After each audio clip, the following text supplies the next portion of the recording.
بسم الله الرحمن الرحيم الحمد لله رب العالمين والصلاة والسلام على رسوله الكريم وعلى آله وصحبه أجمعين. Uh, how's everybody feeling?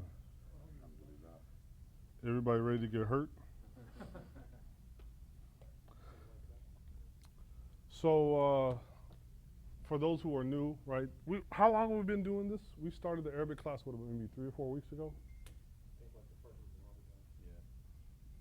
Oh, okay, so yeah. So the specific focus for this Arabic class is not only just to go through and learn Arabic, but the focus is to learn Arabic for the purpose of reading primarily the Qur'an, or secondarily like religious texts, sources like, hadith or that kind of thing. But the grammar is neutral, right? So whether you're reading a newspaper or you're reading the Qur'an, grammar is agnostic, it's neutral, right? But it's the vocabulary set that is important for being able to understand the Qur'an. So I'm going to go through a couple things today. One is on pronouns, and then the other is another short introduction into verbs. So we were saying before the class started, right? I've been slowly dipping into the pool when it comes to verbs, because just by their nature, verbs are more complicated than nouns, right? A noun doesn't have a past tense, a future tense, a passive, an active, right? It's just a noun, right? Whereas a verb, it's more complicated. And verbs are kind of complicated in Arabic, so that's why we're going to slowly go into it. But today is going to be a lot. I'm not going to lie. I think you will probably, it'll be like that, iftar in the middle of Ramadan where you ate too much. So it's going to be quite a bit. So what is a pronoun, right? I like to teach Socratically. I prefer to just ask questions versus answer them, right? What's a pronoun? Anybody? Takes the place of a noun. A proper noun? Right. So we'll give me an example. He, she, I, them, we, right? So in Arabic, we call this damir, or ad-dama'ir, right? Damir or dama'ir. Dama'ir is the jama' or the plural, and damir is the singular, the mufrad. So just so you learn some of the terminology. So I made a simple chart. This isn't complete. You can go online and get like a full complete chart. But just as an example, right, we have, for instance, huwa, huma, hum, hiya, huma, hunna, anta, antuma, antum, anta, antuma, anti, antuma, antunna, ana, nahnu. So those are the actual dama'ir, those are the pronouns. But when they're added onto a noun, or even in conjunction with the verb, sometimes they will change their shape and their form, right? So huwa becomes hu, hiya becomes ha, anta becomes ka, ana becomes i or ni, depending, right? Nahnu becomes na, and so on and so forth. So we did a quick breakdown of the pronouns, and we said what? This is what a pronoun will look like if it's marfu', majroor, or mansoob. Now, not all dama'ir, not all pronouns will take a variation depending on its case, right? Whether it's descriptive, possessive, or direct object. So for instance, I said what? هذا كتابه الذي ذكرت. هذا كتابه الذي ذكرت. As you know, I'm in the habit of breaking you from needing to see the tashkil or seeing the vowel markings because it is crippling. But I wrote this here in red, right? This is an example. If it's just descriptive, what is هذا كتابه? Anybody? What's هذا? This. Right. So هذا كتاب. This book. هذا كتابه. Or this book of his. Right? This is his book. هذا كتابه. This is his book. الذي. Anybody remember? الذي.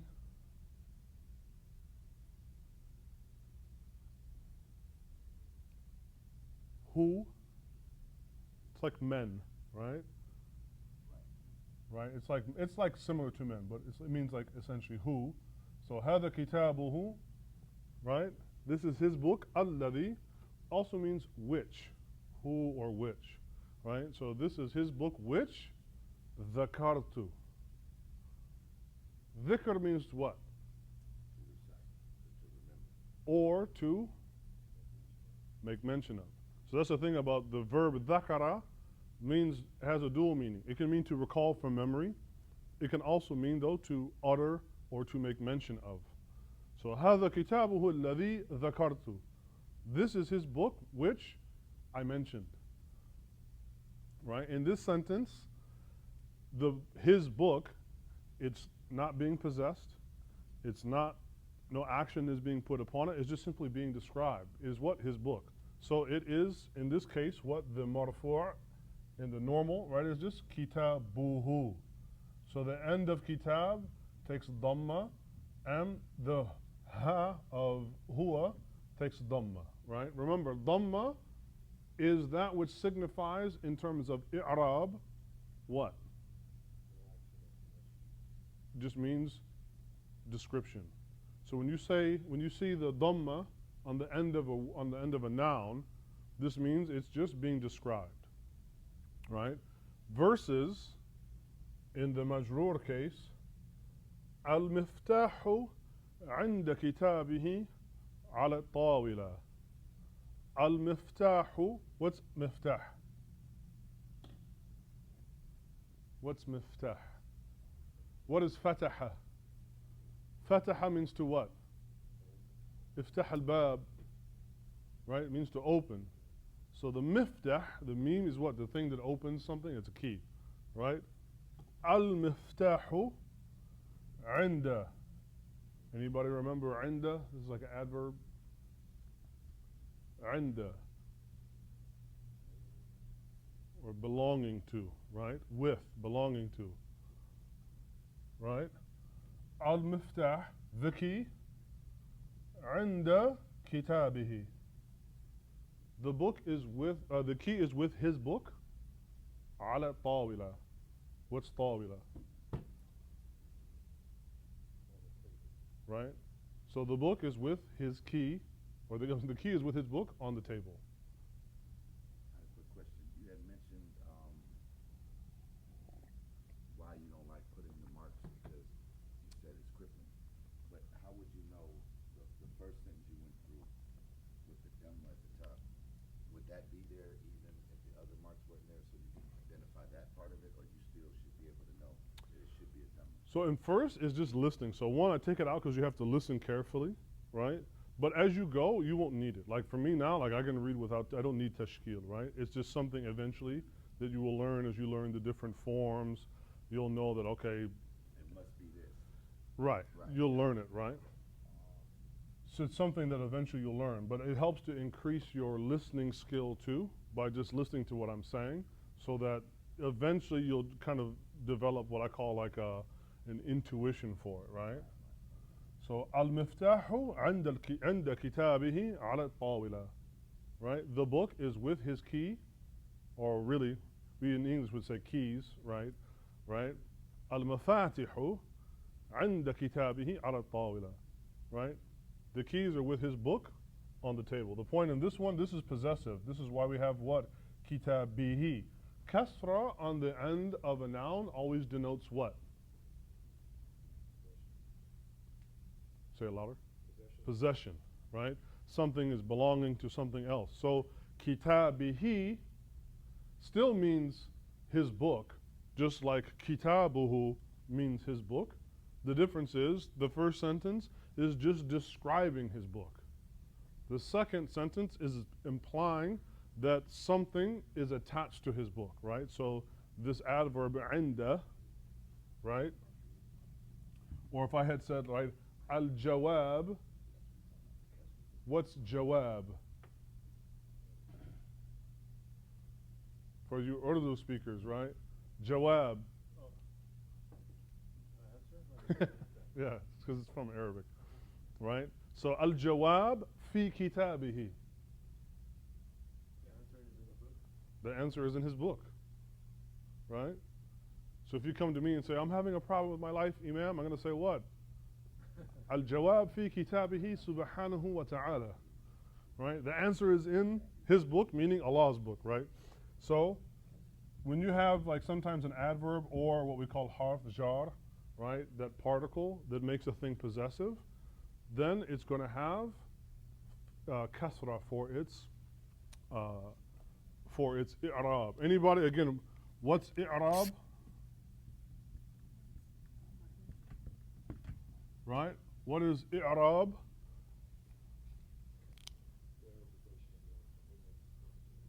Right. So we call it like how words are Arabic, right? I'rab. Why? Because it has ayn, ra, and ba.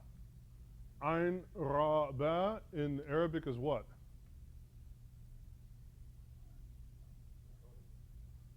Arab. Right? We're studying the Arabic language, not the Arabic language, right? Al-lughat al-arabiyya, right? So one of the sciences in Arabic language is called i'rab, and it deals with the case endings of a word, either fatha, damma, kasra, or sukun, right? This art or this science is called i'rab, right? This is what makes words Arabic. So far we have two of our three cases. The first one, كتابه. هذا كتابه الذي ذكرته. This is the book this is his book that I mentioned, right?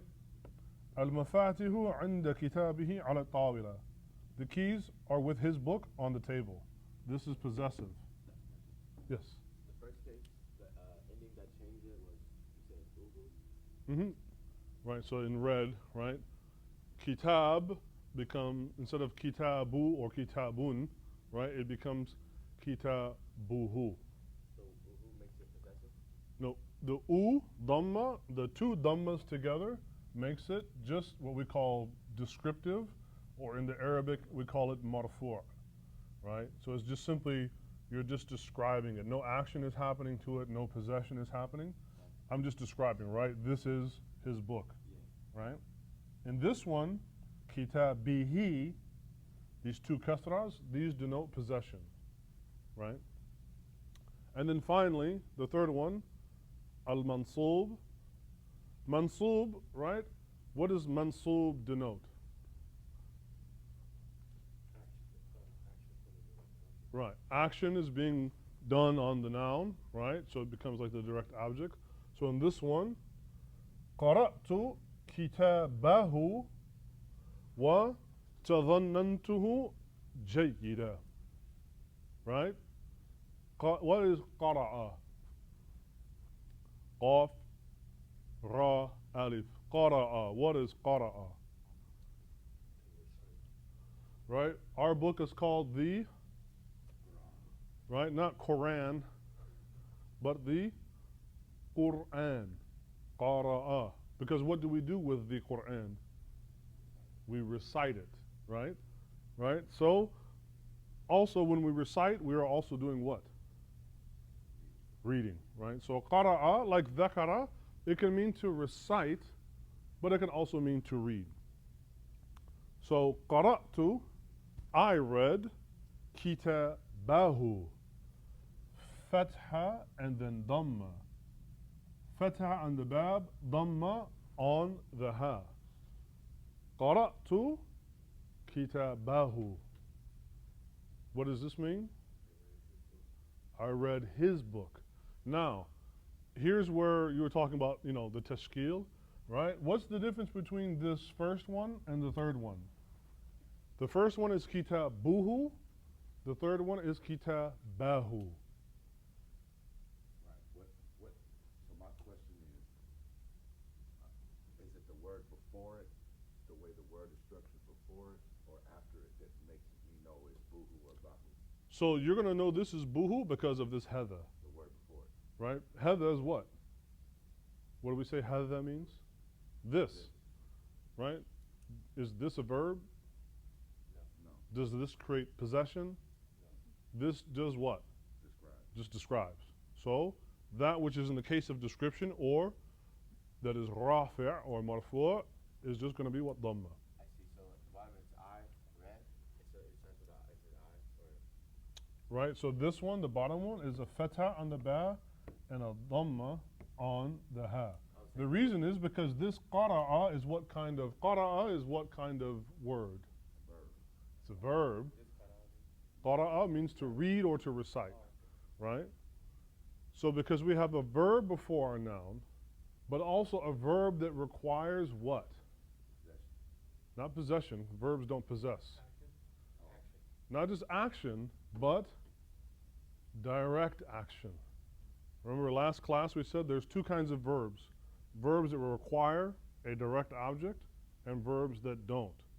So for instance, as we said, some verbs in English are a direct object, but they're not. But they usually have a correlation between English and Arabic. So for instance, if I just say, I read, does that help you at all? Does that sound like a complete sentence? I read. Your response would be, exactly, what did you read? So I need to tell you what I read in order for it to become a complete sentence. If that's the kind of verb that it is, then that's a verb that requires a direct object in order for it to make sense. Therefore, the word after it is going to become what?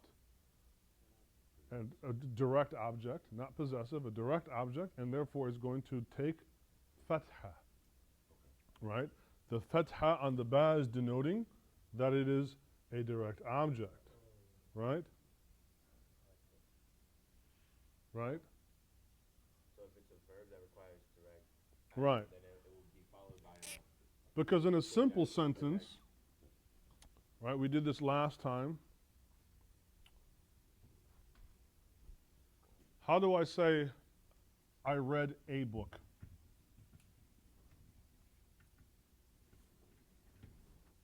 How do I say, I read a book?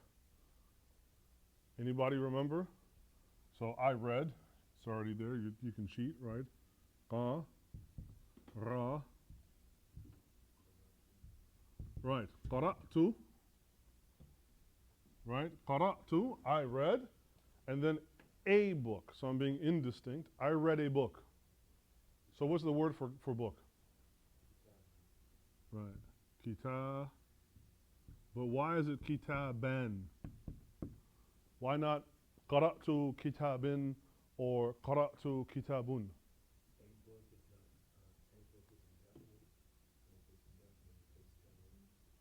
Not only that, but the reason why it's kitaban and not kitabun or kitabin is because what? Right. Right. This is a verb that requires a direct object. And therefore, the direct object of a verb is going to take what voweling? Exactly. It's going to take a fatha. The only difference is if the noun is either what did we say? What's the English term that I used last time? Definitive, non-definitive. Right. Ma'arifa. Right. So if it's a definitive noun, that means we know what it is. It's going to take what? Alif and lam. And if it's indistinct or indefinitive, it's just going to take what? Right, tanween. So the only difference between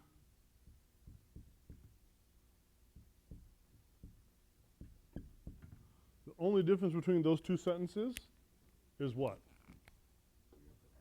قرأت كتابا وقرأت الكتابة. Right? Right. So the first sentence means A book, and the second sentence means the book. Right? Kitaban means a book. Who knows? I haven't told you what book it is. The other one is the book, a particular book, right?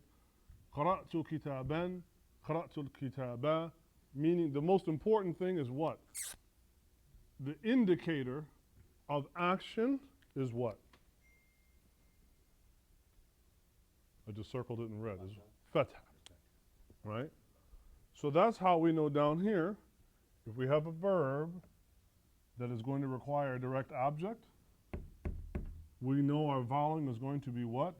Ba and then hu.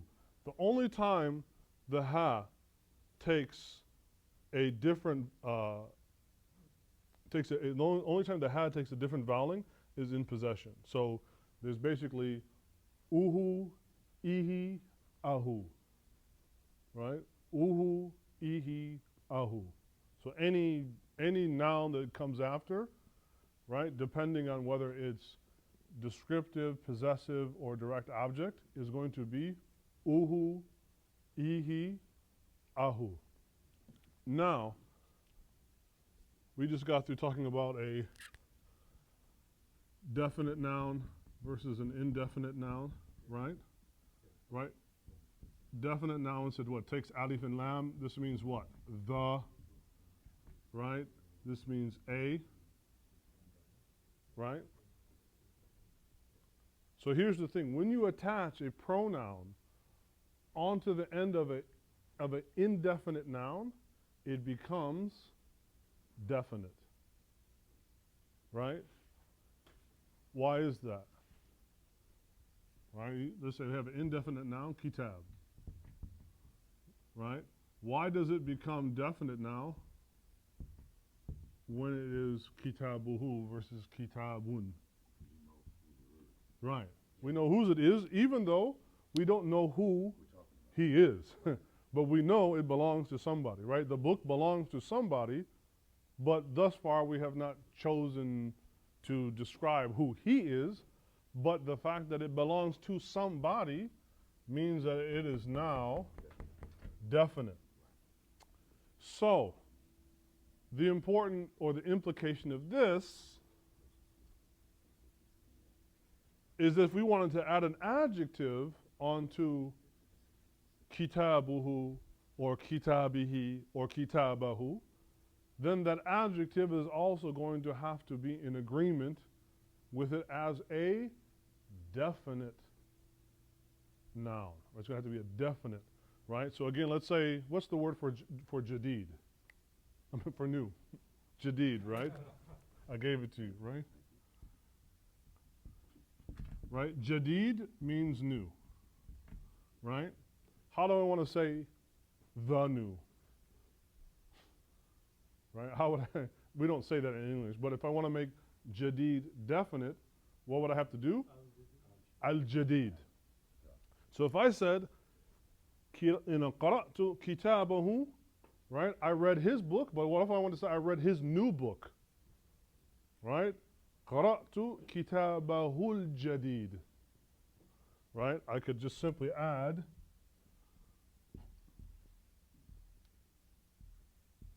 al-jadid, and it would take fatha as well.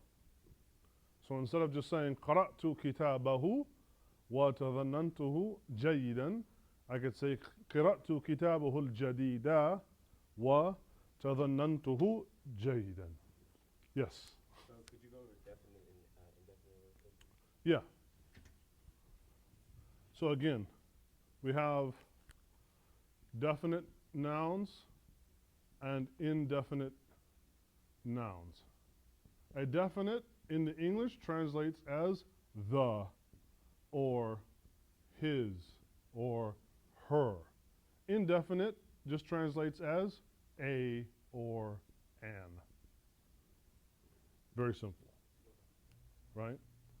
Therefore, if any noun is attached to a pronoun, it automatically becomes a definitive noun, right? It doesn't mean we know whose it is, but we know it belongs to somebody, and therefore its agreement in terms of adjective and whatnot will then have to be in the definitive case. So that's why I gave a breakdown for huwa, because it's a bit more complicated. The other ones will pretty much stay as they are, right? So hiya, what does hiya mean in Arabic? She, her, she, right? So if we want to say her book, what will we say? No, just her book. No, just kitabu. Kitabu, I gave it to you, right? Kitabu. Kitabuha, right? Kitabuha, her book, right? Now, whether I'm just saying هذا كتابها or المفاتيح عند كتابها or قرأت كتابها, right? The only difference is of the last one is that the ba would still be, the ba will be a fatha, but the ha never changes, right? So هذا كتابها المفاتيح عند كتابها وقرأت كتابها. The ha itself never changes, right? It never changes its voweling of this, right? No matter what happens to the noun, the pronoun never changes its voicing. Only in him, only in huwa, right? Where it can sometimes be, kitabuhu, kitabihi, or kitabahu, right? Most importantly, the only one that ever changes the voicing really is just the possessive, right? What was the circle called? The little small. Sukun. It means stop, or in this case, it also just means to carry essentially the vowel sound over. So ha, right? That's why in tajweed, this would be like what? Harakatain, right? It's for 2 counts, right? Right, so huma, right? Huma is the plural, right? So 2 people. And then hunna is 3 or more. It's for the feminine, right? Huma, as you notice, huma and huma in the dual form, it's the same whether it's masculine or feminine, right? But hum, actually, it should be, right? Hum, huma, hunna, hunna, they remain the same. So you can look up a pronoun chart and get like all the complete, but this is pretty much it, right? The only one that is a little bit different is this one here for ana.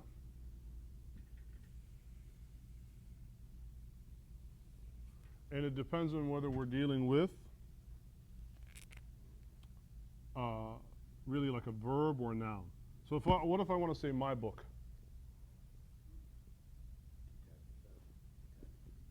I'm getting old and hard of hearing. Remember? No, my book. Right? Right, so kita B, right? With this ya added on, right? Now, possession, as we said, the signature vowel of possession is what? Kasra. So it's not kitabu-i, but kita-bi, meaning the kasra is on the ba, and the e of first person, mine, is just added on to that, right? And it just carries a long vowel sound, right? So kitabi, my book. That line underneath got a ya, you said? Yeah. So in handwriting, right, in print, the ya looks like this, right? But in handwriting, people will just, instead of the two dots, they'll make a dash.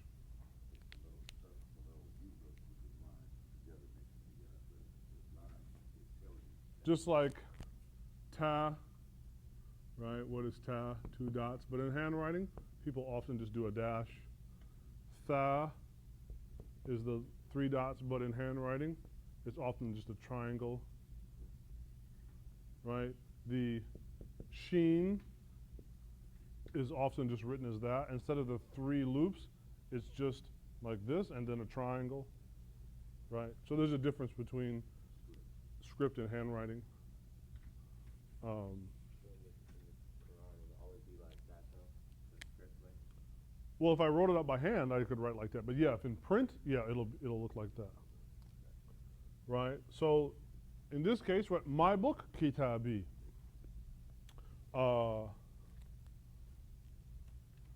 Like, if I said huwa,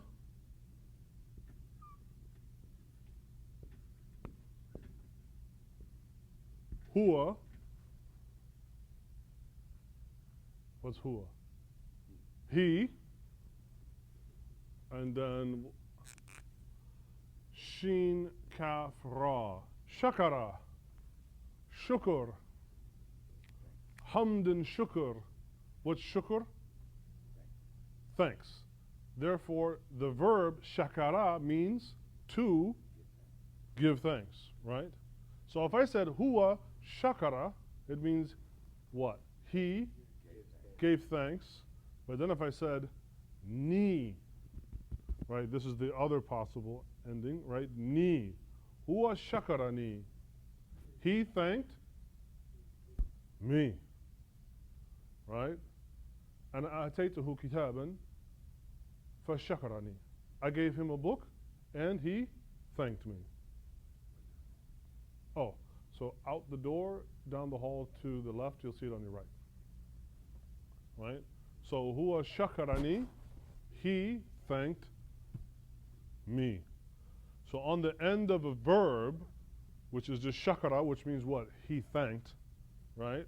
If you add ni, then this becomes the pronoun for verb.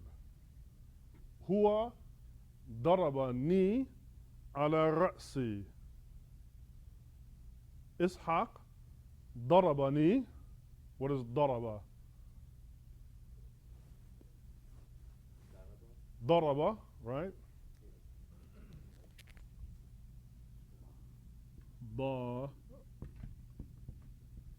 Daraba. You don't need the marks though, right? So daraba means to hit, to strike. So if I said Ishaq daraba ni, Ishaq daraba ni. I'm not a telepath. So ni is me. Ni, yeah. If it's just Attached to a verb. it's just the I, right? It's Yeah. attached to something. Yeah, it's just the E if it's attached to a noun, and then it's the ni if it's attached to a verb. Okay, so for every verb, it's gonna be me. Will it ever, like, what if the verb ended in something other than a raw, would it still attach as a me? Yeah, I guess trying to think of a, yeah. So, It has nothing to do with the huruf, with the letters, right? okay. So, I don't know. I'm trying to think of a weak vowel. Oh, yeah. For instance, Kenny ra'ani fi suq. Kenny. Everybody meet Kenny. Ahlan wa sahlan. Kenny ra'a. Ni. Kenny ra'a ni.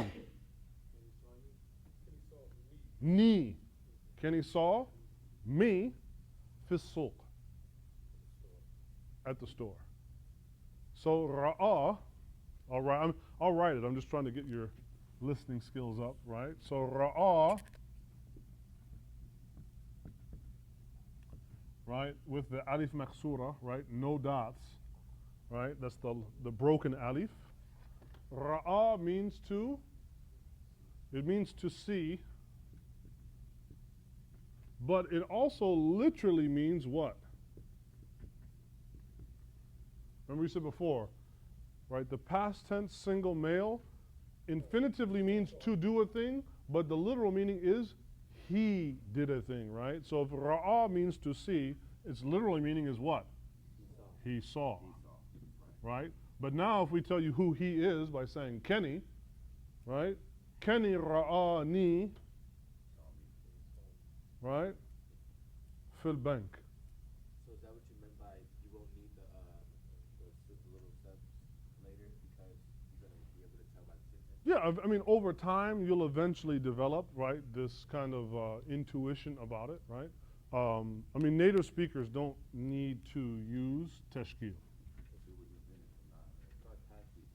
Tashkil, right? The tashkil.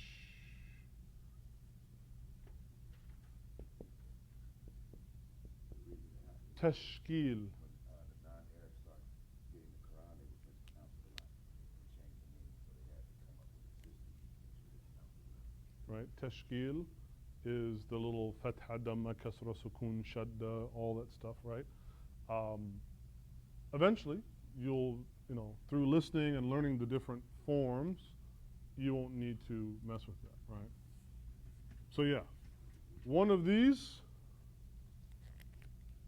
is for a noun, the other basically is for a verb. That's just for the first case. That's just for the first person singular though, right? Second case, we'll use the same thing, right? Kenny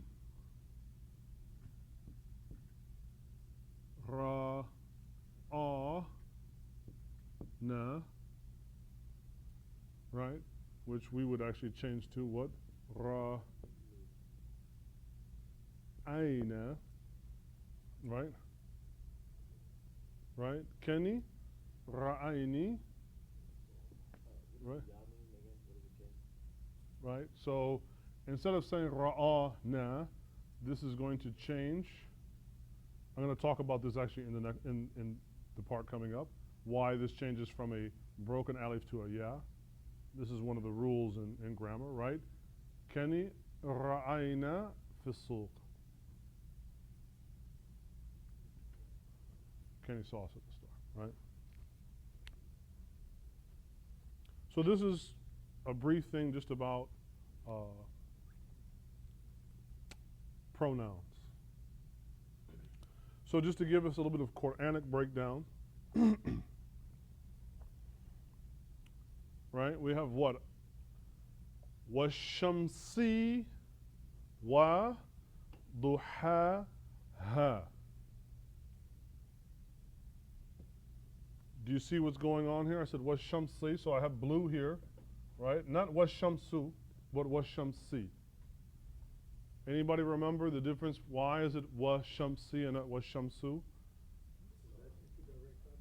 Not? Exactly. No, in this case, it's not about possession. We call this the wow. Wow, man. Wow of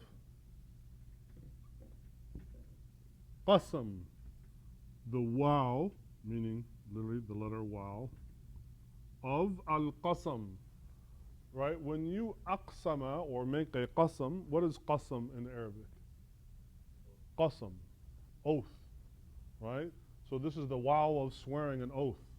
And when you have the wow of swearing an oath, the object of its oath takes kasra, right? You hear Arabs all the time say, wallahi, right? Oh, did you pay the rent? Wallahi, I paid it, right?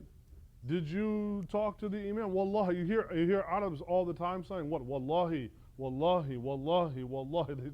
Because they're doing what? This, not cursing, right? Because swearing means something different in English, but they're literally swearing an oath, right? Wallahi, I did it. My children, without knowing that they always say, what is the way we swear at home? Right. That's making an oath. That's making a qasam. But how would they say that if he had to be like to swear by the Quran or whatever? Just wallah bi kitabihi. Like wallahi bi kitabihi. Right? I swear by Allah and His book. Right? I mean, it's so religiously you should only swear by Allah. Allah can swear by the sun, but we should just swear by Allah, right? So I swear by Allah that I would have, right? Wallahi, right? So you hear Adam saying this all the time. The reason why we hear the he, right? Wallahi. The reason why it's not wallahu is because it is the wow of qasam, right? The wow of oath, right? So Allah says in the Qur'an, washamsi. What is ash-shams? Right? So Allah is literally shams, the sun, right? Washamsi. Allah is swearing an oath by the sun. And then follows it up with wa duha ha. Right? There's two different has here. Right? So we have to get our makharij, our pronunciation down. This ha is the ha, right? This ha is the chest resonance ha, right? Very important. وَالشَّمْسِ وَضُحَاهَا. What's this ha? Right? Duha. Matter of fact, we have another chapter of the Qur'an called Surah at-Duha. Not duha, duha. What is duha? Well, that's the salah of duha. But when is it done? When can you pray salat al-duha? Anybody know? In the morning.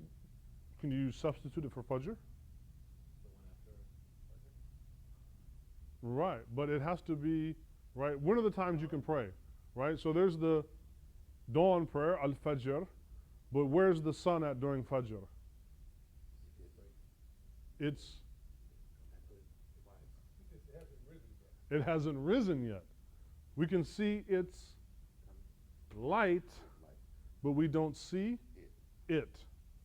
When the sun is breaking the horizon, right, on it, can you pray at this time or no? No.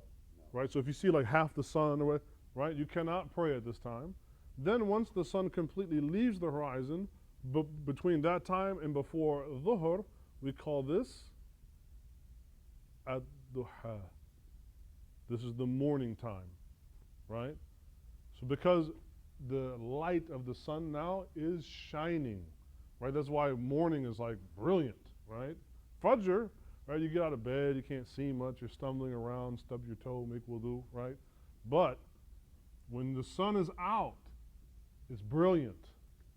So duha is like brilliance, right? The brilliant lights of the sun. But this ha means what? Right? Right. It's feminine. So It's feminine. Why is it feminine? why is the sun? I mean, well, because the sun is feminine. Right. The word, the sun itself is not feminine, but it is a feminine word. Right? The sun is a feminine word. Therefore, anything attached to the sun, meaning an adjective or a pronoun, must also be what? Feminine.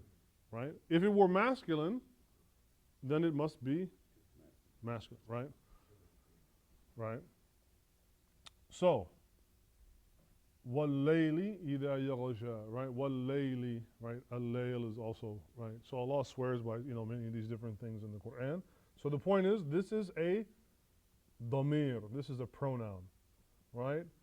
Swearing by the sun and its brilliant light, its, right? The ha here is not her. We don't say by the sun and her, right? No, we say by the sun and its, right? But grammatically, shams is feminine, so it also has to be feminine, right? So we call a thing that is feminine in Arabic, what do we call this? Mu'annath. mu'annath. Right? And this agreement we call ittifaq. Ittifaq. It has to be in agreement, right? Feminine word, feminine pronoun. Likewise, So let me ask you this. So when that's translated, you say by the Son in its brilliance, right? But like literally like looking at it, right? Literally looking at it, would it be incorrect, right? Would it be incorrect to say by the Son in her brilliance, even though we know like the Son isn't? yeah, because that makes no sense in English. So you have an obligation when you do translation to not render things only literally, but to make them make sense. Now there's some things in English we use a gendered pronoun for, but on only rare occasions. Like when they send a ship out to sea, you'll often hear sailors refer to their ship as a feminine, right? Her. But this is something restricted to like maritime, right? You don't, by and large, refer to things. But as we said, Arabic is a gender-based language in terms of its grammar. Everything is either masculine or feminine. There's no neuter. Now that doesn't imply that they are, in themselves, have some masculine quality, right? Because the word Allah is what, grammatically, right? Because Allah always says what, huwa alladhi. هو الذي خلق السماوات والأرض. He's the one that created the heavens and the He. But as Muslims, we do not believe when we say He that we mean, right? We don't believe it's a human being doing this. We don't believe it's like a man or a masculine, right? But grammatically, right, we say Allah is Al-Hakim, not Al-Hakimah, but Al-Hakim. Ar-Rahman, Ar-Rahim, Al-Alim, Al-Khabir, right? All of the names of Allah are what? Masculine. Because Allah is masculine, or because the word Allah is masculine and they have to be in what? In congruence. The latter, right? In the same way, Allah sometimes uses nahnu, right? We, وَلَقَدْ خَلَقَنَا الْإِنسَانَ. Nobody else created man but us, right? لَقَدْ خَلَقَنَا الْإِنسَانَ. So when Allah says we created, are the Christians right when they say that God is 3 in 1? La.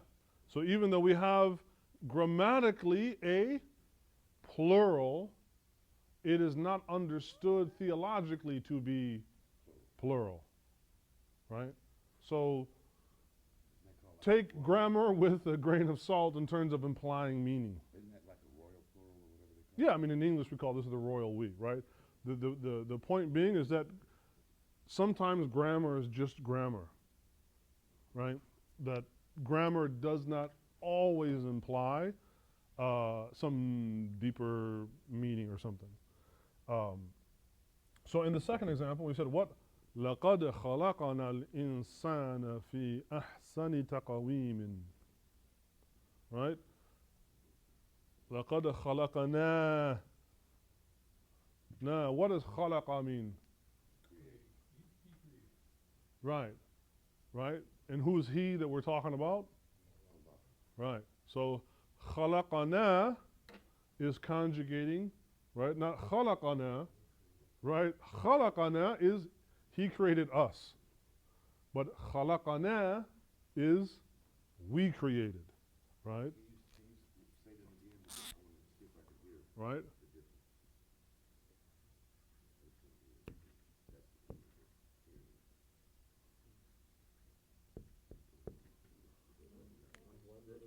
Right? خَلَقَنَا and خَلَقَنَا.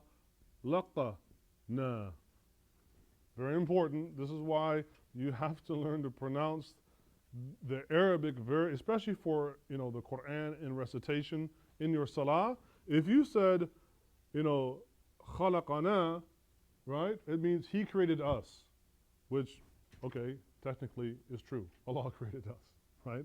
So if we said, خلقنا Allah, Allah created us. Okay, technically that's true. But what Allah is saying here is خلقنا. We created, because خلق, the verb means what? Right? Literally means he created, but in the infinitive it means what? To create. Right? So the verb khalaqa means to create. The literal meaning is he created. So one of them on the qaf has a fatha, one of them on the qaf has a sukoon. The first one is pronounced khalaqana, the other one is pronounced khalaqana. Hopefully you can hear the difference. Khalaqana, khalaqana. Right? Okay, if there's a sukoon over here, how come it's just not hawkana? Because it's a verb. But also you have that It's fatha above the right. Kha, la, Okay, I see it now. right? the kasra above the Kha, la, na. Now, is there a fatha over the top of the lamb there? So if you look at both of these, In the second. this kha is the same as this kha. Uh-huh. This lamb is the same as this lamb. Okay. This qaf is only differences. This has fatha, this has sukoon. Okay, so When you have sukoon on a harf, on a letter, what happens to it? you have to. Well, not just stop, you don't have another vowel. not even just echo. I mean, in Qur'an, we will call this the rule of qalqala, but just when you have sukoon on it, you just make the consonant sound.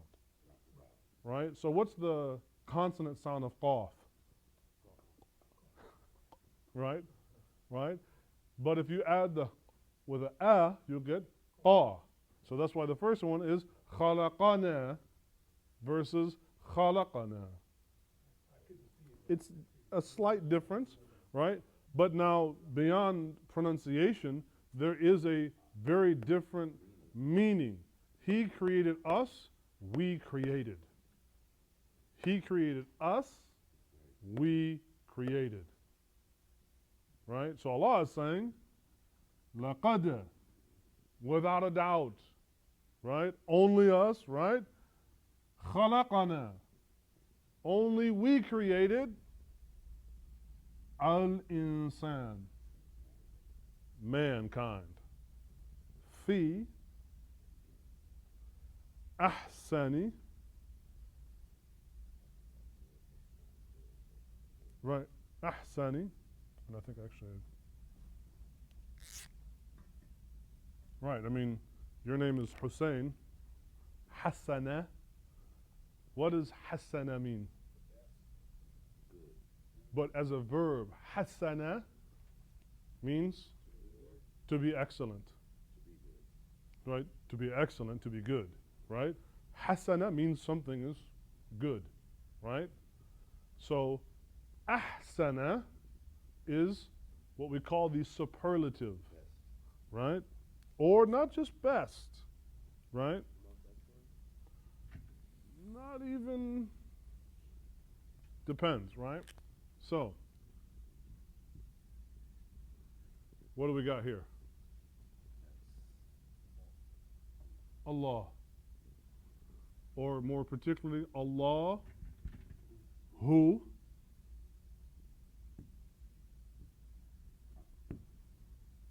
Allahu Akbar. What does this mean? What is Akbar? Right? It is the superlative of Kabir. What's Kabir? Great, the great. No, just Kabir. Big. Big, great, giant, amazing. Kabir, Akbar. Big, bigger. Right? Saghir, little. Asghar, Little. or smaller. Right? Saghir, small. Yeah, Saghir, small. Asghar, smaller. Kathir. Kathir. Not just huge, but many. Right? Kathir. Akthar. More. Right? More. Jameel. Jameel. Or beautiful. Ajmal. More beautiful. Right? So we say Allahu Akbar means what? Allah is. Where's the part? Where's the part? We have Allah and we have Akbar. Where's the alif lam?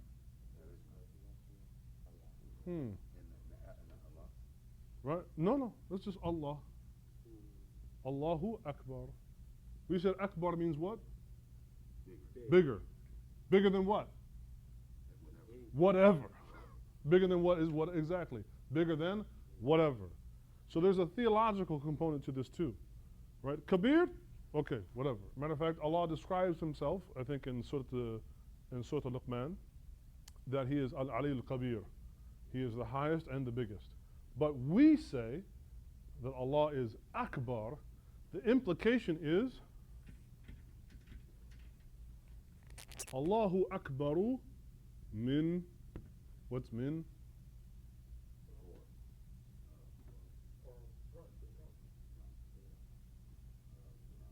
But we said bigger from or bigger than ayyi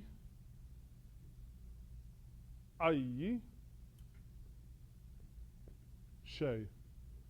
Allah is bigger than anything. That's the meaning, like that's the implication. We say Allahu Akbar, the implication is Allahu Akbaru min ayyi shay. Allah is greater than anything. The problem if we say Allahu al-Kabir, right, other than his name, if we just say Allahu Kabirun, like, well, if I say Allahu Kabirun, this means God is big. The problem is, he might not be the biggest. There might be something bigger. There might be something greater. Theologically, does that sound sound to you? No. Right? Is the sun greater than God? Am I greater than God? Is the neighbor's cat greater than God? So we have to say Allahu Akbar, not Allahu Kabirun. Right? We would have to say either Allahu Akbar or Allahul Kabir. Allah the biggest, the greatest. Okay, that's fine. But we know Allahu Akbar, Allahu Akbar. When we say our adhan, we're saying what? Allah is greater than whatever you can come up and think of. Right? Greater than anything. Right? So this is called the superlative form. Right? So anything that has like a ear, like alim. What's alim? So if I say a'lam, no, a'lam, more knowledgeable. Well, no, if you put that with Allah, right? Sometimes we say, well, Allahu a'lamu ahsan. Allah knows best. Allahu a'lam. You hear people say all the time, brother, what do you think of this or that? Oh, Allahu a'lam. You'll hear Arabs say this too. Like, wallahi, Allahu a'lam. Allah knows best. But it's in the superlative form. Right? If something is jameel, it can be ajmal. Kabir, akbar. Saghir, asgar. Hakim. What is hakim? Wise. What if we say ahkam? Why? Wiser. Right? I'm not doing the alif lam with it just by itself. Is more than, right? So wise, more than wiser, wiser. Right? Kareem, you said was noble. Akram, more noble, right?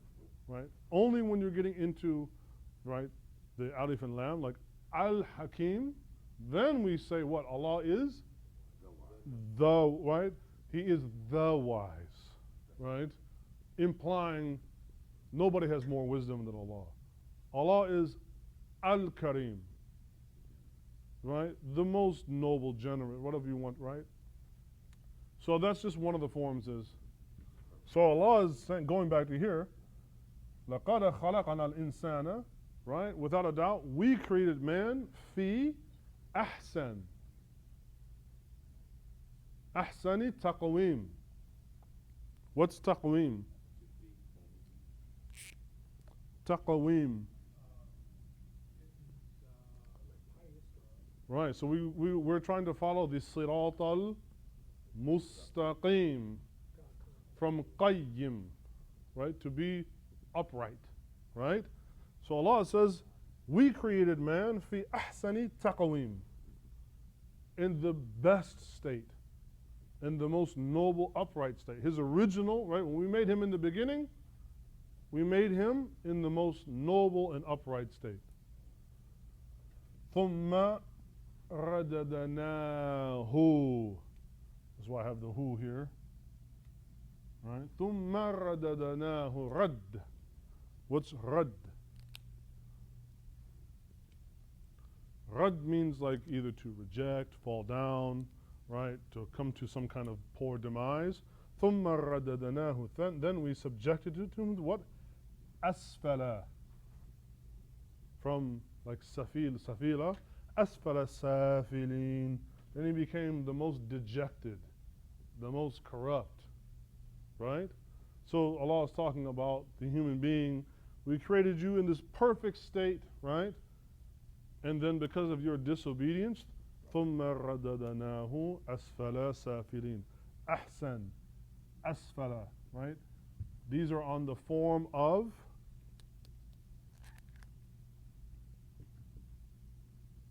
af'ala, right? Hakim, ahkam, jamil, ajmal, azim, and a'zam. Yep, that's the superlative form. Kabir, akbar. But for our purpose right now, just showing you where these dama'ir, where these pronouns are, right? Ash-shamsi wa duhaha. This ha, pronoun. لَقَدْ خَلَقْنَا الْإِنسَانَ فِي أَحْسَنِ تَقْوِيمٍ ثُمَّ رَدَدْنَاهُ.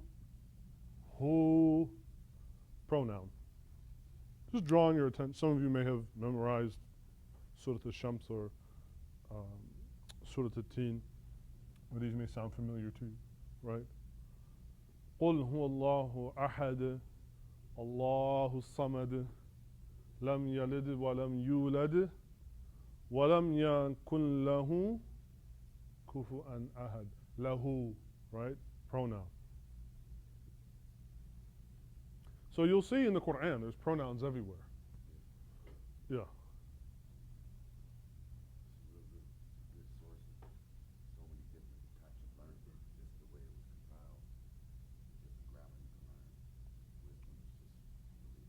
Alhamdulillah. And we said what? This one was feminine, is mu'annath. This one is mudhakkar. Mudhakkar means